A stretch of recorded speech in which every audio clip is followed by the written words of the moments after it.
आप देख रहे हैं राजधानी हलचल न्यूज और मैं हूं आपके साथ गुंजन। आज की खास खबर की तरफ चलते हैं। मध्य प्रदेश के भोपाल में प्रधानमंत्री नरेंद्र मोदी ने कहा, पहलगाम में आतंकियों ने केवल भारतीयों का खून ही नहीं बहाया, उन्होंने हमारी संस्कृति पर प्रहार करने की कोशिश की है।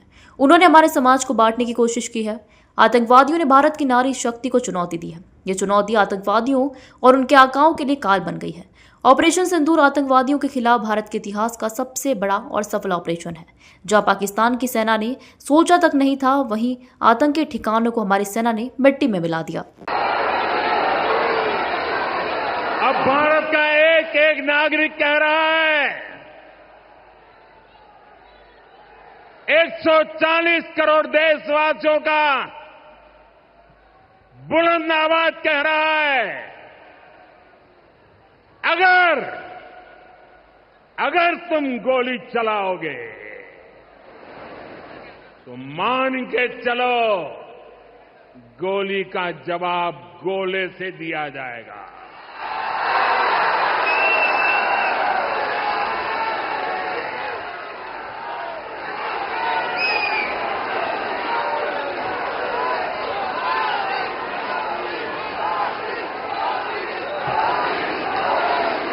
पहलगाम में आतंकियों ने सिर्फ भारतीयों का खून ही नहीं बहाया, उन्होंने हमारी संस्कृति पर भी प्रहार किया है। उन्होंने हमारे समाज को बांटने की कोशिश की है। और सबसे बड़ी बात, आतंकवादियों ने भारत की नारी शक्ति को चुनौती दी है।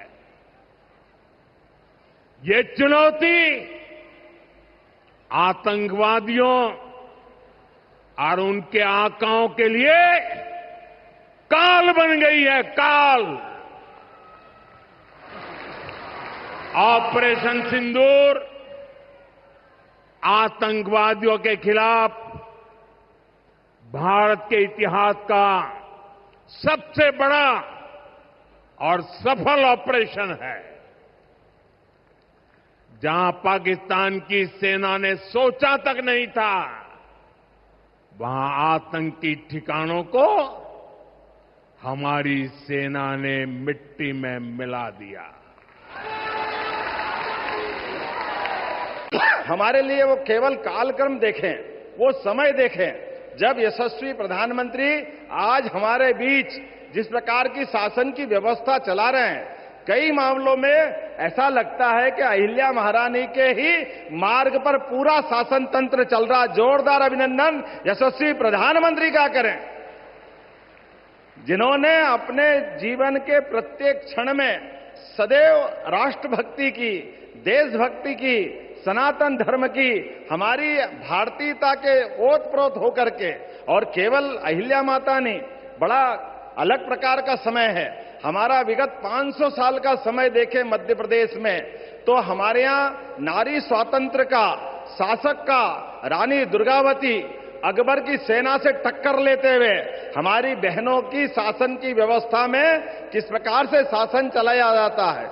गोंडवानी की रानी, उनका अपना अलग से 52 बार, वो 3 बार अकबर को धूल चटाने का काम किसी ने किया है तो गोंडवाना की रानी ने किया है। रानी अवंतीबाई, रानी दुर्गावती, अहिल्या माता, ये लंबी श्रृंखला है जो हमारे यहां पर अंग्रेजों से, मुगलों से सबसे टक्कर लेते हुए, राष्ट्र की अस्मिता के साथ समझौता नहीं करते हुए, और आजादी के बाद भी राजमाता सिंधिया, जिनके कारण से हम जानते हैं कि संविध सरकार विचारों से टकराव के आधार पर अहिल्या माता के समान हमारी राजमाता जी ने भी पूरा जीवन इस भारत माता की जय के लिए, आपातकाल जैसा कष्ट का काल भी उनने जेल जाना पसंद किया, लेकिन उनने झुकना पसंद नहीं किया। मैं आपके लिए और धन्यवाद देना चाहूंगा माननीय प्रधानमंत्री जी, आपने मध्य प्रदेश को गौरवान्वित किया है। हमारी अपनी सुमित्रा ताई, हमारी इंदौर की सांसद, देश के अंदर, दुनिया के अंदर सबसे बड़ी लोकतंत्र की सबसे बड़ा मंदिर हमारा न्यायपालिका खास करके हमारी संसद की सभापति बनाने का अगर आपने निर्णय लिया, मैं आपका अभिनंदन करता हूं। जोरदार अभिनंदन करें हमारे अपने। इसी तरह की तमाम तरोताजा खबरों के अपडेट्स के लिए बने रहिए हमारे साथ राजधानी हलचल न्यूज पर। नमस्कार।